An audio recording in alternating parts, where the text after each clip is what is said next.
In the small village of Dehu, near the city of Pune, there lived a man named Tukaram.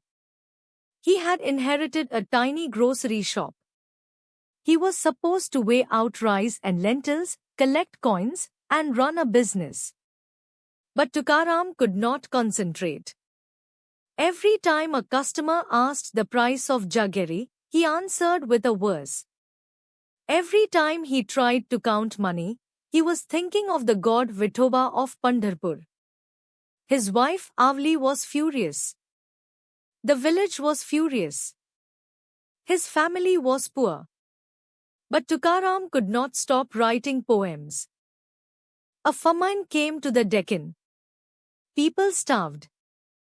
Tukaram, who had given away most of his food to the hungry, watched his first wife and his eldest son die of hunger in the same year. He did not curse God.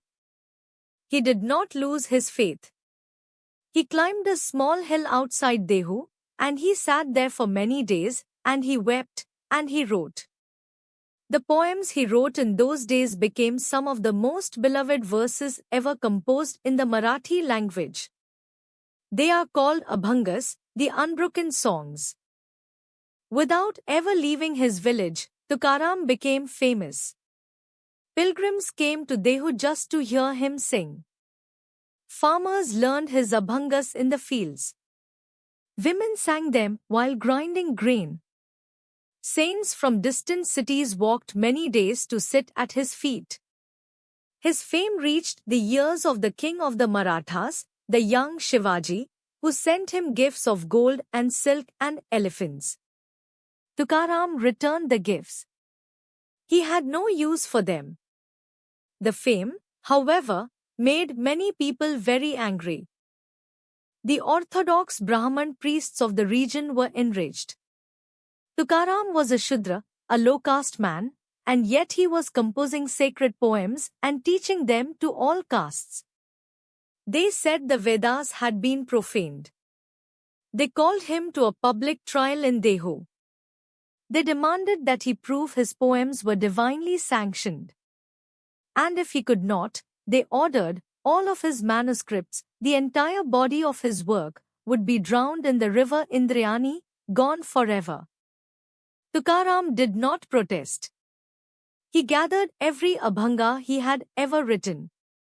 He bound them in a single bundle. He walked to the river Indrayani himself. And there, before the whole village, he placed his life's work into the water. The bundle sunk. The papers turned dark. The current carried them under.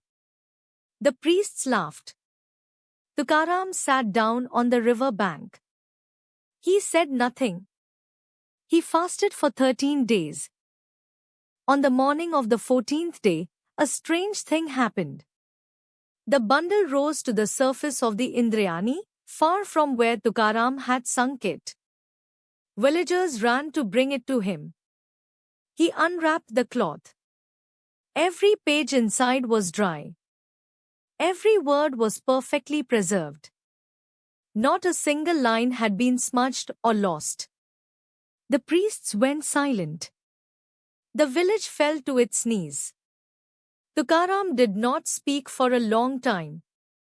Then he picked up his cymbals and he began to sing the next Abhanga. Tukaram lived a few more years. Then one day in 1650, witnesses said, a great chariot of light descended at Dehu. Tukaram stepped into it. He told his wife to take care of the children. He waved at the children themselves. And then he ascended bodily, the village said, into Vaikuntha, the highest heaven of Vishnu. He was never seen again. But his songs, written down by his disciples, multiplied across Maharashtra, passed from mother to daughter, from farmer to farmer, from teacher to student, until every household sang at least one of them. Tomorrow's story comes from another corner of India. Subscribe to walk with us through the folklore of every region, in your language.